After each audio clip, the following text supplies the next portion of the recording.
The veil between life and death is thinner than you think. And for the ancient Egyptians, crossing that threshold was as complex as their burial rituals. It was a trial, a multi-layered journey, rife with challenges and tests, all set against the very weight of their existence. The pharaohs and priests knew this well, which is why they sacrificed wealth, sustenance, and power, hoarding it within their tombs, desperate to tip the scales in their favor. But riches meant nothing in the halls of Duat, not against the gods with many faces, nor against the monstrous guardians lurking in the shadows, waiting for the weak to falter. Every sin committed in life took shape in the underworld. Every betrayal, every deception, every cruelty, manifesting into reality for the worst kind of torment, the psychological kind. There was no escape, only the reckoning, only the final adversary, their own conscience. Most would never make it through. They would stumble, fall, be swallowed into oblivion, their names ripped from history forever. But a select few, the rare souls unburdened by guilt, would pass the final gate, stepping into the realm of Ra's eternal light, where the gods walked beyond time. And so, the question remains, where will you end up? Will you stand guiltless and pure, welcomed into the golden paradise, or will your heart betray you, dragging you into the jaws of the demon Ammit, where your existence is devoured, never to rise again? Let's unwrap the linen, breathe in the scent of ancient preservation, and take the cold, unyielding hand of Anubis. The jackal god awaits your arrival, but where he will lead you is already written in the weight of your own heart. Welcome back, wanderers of the void. Before we descend into the chilling abyss of lore and death, take a moment to seal your fate. Like, share, and subscribe. It is your engagement and your curiosity that keeps the old gods watching, that keeps the creatures of the night alive. Now, let us step beyond the veil, into the shadowed halls of Duat, where the cries of the dead echo for eternity. Here, titles hold no power, and gold turns to dust in the hands of kings. No priest, no pharaoh, and no warrior can bargain their way through the trials that await them. For the gods do not care for earthly triumphs. They do not count wealth or bloodline. Instead, they look only to the heart, weighing it against a single feather. Its outcome is inescapable. Their judgment is final. Naturally, I must start us off with the act of dying. After all, there are few cultures on this planet as famous for their burial preparations as the ancient Egyptians are, is there? The Egyptians knew that the physical act of death was only the beginning.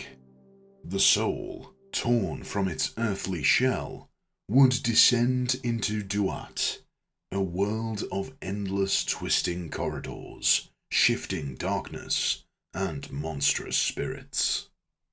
Before the journey could begin, The body had to be stripped of its mortal impurities, meticulously prepared for a fate that few would survive. To preserve the flesh, the embalmers worked with cold precision, removing the organs, sealing them within canopic jars, each guarded by a god who loomed over the dead in silent vigilance. Even the brain, torn from the skull through the nostrils, was extracted and stored separately. A missing limb or shattered tooth, lost through the course of life, was carefully preserved, ensuring that the deceased entered the afterlife whole, as if stitched together from fragments of their own existence. The heart, however, was different. It was wrapped in linen and spices, safeguarded and revered, for it alone held the weight of judgment. For the wealthy, this ritual of rebirth spanned 70 days, their bodies entombed in lavish sarcophagi, carved with spells to ward off the horrors that awaited, and their earthly names repeated all over their tombs. For if they ever lost their names, the gods could not find them in their records, damning them to the fate of their souls being devoured by demons before they could even begin their trials in the underworld. Family pets, cats, dogs, and birds were buried with their owners after having received the full embalming treatment that their master had. Ibises, crocodiles, bulls, and cats were also brought in. They represented the gods that the deceased were about to encounter, not because it bettered their chances of a heavenly fate, but rather that the gods were impartial to human trinkets, and it would be impolite to arrive at a party empty-handed now, wouldn't it? Yet not all were granted the luxury of incense, royal tombs carved into mountainsides, or jewels and finery to accompany them to the other side. The poor were left to the mercy of the sands, buried in shallow communal graves, their bodies layered upon each other in silent, nameless stacks. The desert itself became their embalmer, mummifying them through the sheer, unrelenting drought that only the Sahara Desert can provide. Regardless of status or the amount of trinkets and creatures that a person brought along for the ride, Anubis, the infamous jackal-headed god, awaited them all. And similar to many figures from other cultures, guiding them toward their reckoning, with an impartial, somewhat cold, yet oddly comforting surety. So now they were in Anubis's territory, Duat, the Underworld, where the trials were about to begin. To reach the end, the realm of Osiris, they now had to pass through 7 gates, each plagued with nightmares drawn from the deepest fears of the living's hearts and minds. Through the first gate, the Gate of Waters, was a turbulent river that the new arrivals needed to cross, but the currents did not pull at the body. Instead, it pulled at the soul. With the appropriate incantations laid out in the Egyptian Book of the Dead, the god Harpy would arrive to help the swimmers across, and the more wealthy arrivals would use the boats that they were buried with. Second came the Gate of Darkness. The soul waded through the sins of its past, forced to confront its own cruelty. Then through the Gate of Fire, where flames raged in an endless inferno. However, They were not intended to punish or to cause suffering. The fire was instead a method to purify the body and soul, scouring away weakness and searing off human filth brought from the world of men to make the spirit worthy of the god's presence. Forth lay the serpent gate, coiled with venomous creatures, their jagged maws snapping at the unprotected soul, unless they knew the ancient incantations given to them by the inscriptions written in their tombs. When the proper incantations were recited, the serpents would withdraw, retreating to their corners to let their guests pass through unharmed. Then came the Gate of Judgment. Here, major deities waited. We have Thoth, the scribe, who had recorded every action, every sin, every fleeting moment of the deceased's existence. Anubis, of course present, places the heart on a set of weighing scales, the other side of which sits the feather of Ma'at, her feather light as eternity itself, and symbolizing truth, justice, and order.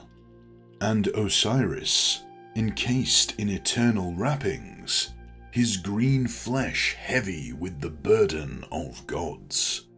He alone would deliver the final verdict of the weighing. This was the final judgment. If heart was found to be lighter or equal in to the feather, the soul is declared pure and proceeds to the field of reeds. Also known as Aru, this was the ancient Egyptians' version of paradise, the eternal resting place for those judged worthy in the afterlife. It was a perfect mirror of earthly life, but without pain, suffering, or death. Here, the soul lived forever in peace, surrounded by lush fields, clear waters, and eternal sunlight. The blessed dead could reunite with loved ones, tend beautiful crops, and enjoy a life of abundance under the protection of the god Osiris.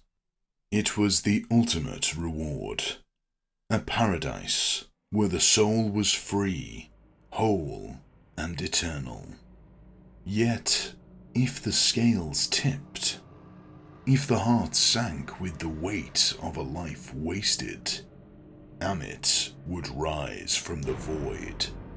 The demon loomed with the jaws of a crocodile, the body of a lion, and the hunger of oblivion. She would devour the heart, swallowing it into nothingness, and with it, the soul. Its name forever erased from history, its presence wiped from existence, doomed to never rise again. As you can see, to the Egyptians, death was not a punishment. It was a reckoning, a cold, unbiased journey by which a man's heart and conscience were judged. After all, every individual lived a different life, with different challenges, and there was no set-in-stone rulebook to how every situation could be handled. Every man could only make decisions based on his own circumstances. Each person lived a unique existence. Therefore, how he was judged needed to be based on the weight of his individual heart. The gods never demanded morality, nor did they care for justice. They only asked one question. Had the deceased carried the weight of their own soul? Had their actions been righteous enough that they'd do it all the same way all over again, without shame or fear. If the soul carried no weight of guilt, the feather dipped, lifting the heart high, light as truth itself. Anubis, the silent sentinel, placed it back into the hollow chest, sealing it within the vacant vessel of flesh. The body, now merely a shell, was ready to pass through the gate of transformation, where all earthly remnants were stripped away, leaving behind something primal, pure, and eternal. A soul worthy of being in the presence of the gods, that the individual had proven himself worthy of being. Beyond lay the gate of eternal light, the dominion of Ra, the god who watched all with his searing, unblinking gaze. To step through was to be claimed by eternity, where shadow and suffering no longer existed. The dead were welcomed, their forms illuminated, their past selves burned away. We understand paradise, sure, but what was to be truly feared on the opposite end of the scale? In short, the suffocating emptiness of being forgotten, erased from memory, lost beyond time's reach. To live honorably was to guarantee that the journey through the gates would be smooth, blissful even, a mere passage into the light beyond life. But if one had walked the world with deception, cruelty, or cowardice, the gates became an abyss, twisting with nightmares born out of the soul's own corruption. In the gate of fire, agony was not punishment, but purification, unless the soul was corrupt. Then the body was scoured raw by scorching flames. The gate of serpents waited with fangs sharpened on ancient bones, striking at those who failed to recall the sacred incantations meant to ward them off. And so, the guilty souls wandered, a mind constantly under siege, a body burning in anguish, a spirit torn apart by fangs and flame. This was no hell as other cultures imagined. It was worse. It was the slow decay of identity, the erasure of all that was once human. It was a torture of the mind. For those who failed, eternal light would never come. They would be wiped from this world and the next, never to be spoken of or remembered ever again. Why would any god or man besmirch his lips with the name of a sleazeball? A person who hadn't lived a meaningful life would have no meaning in the afterlife. Wipe clean the slate of disappointing souls to make way for those who deserved to be rewarded for their morality. Be they man, woman, child or elderly, rich or poor. The gods only weighed the soul, not the earthly trinkets mankind liked to obsess over. Thanks for watching. We hope you enjoyed this, or at least found it as fascinating as we do. If so, please do consider subscribing. It is a huge help to the channel, and we have so much more we want to share and explore. So, the Egyptian gods of old could not be bribed with gifts, and they could not be fooled by lies dipped in honey. Everything came down to a man's heart, and nothing more. So we will leave you with this question to ponder. How light is your heart? Will it float into eternal bliss? Or is it heavy with guilt? Will you, and all memory of you, sink to oblivion? But you don't need to worry about it. This is all just a silly tale made up by mortal men. Right? That's it. Until next time.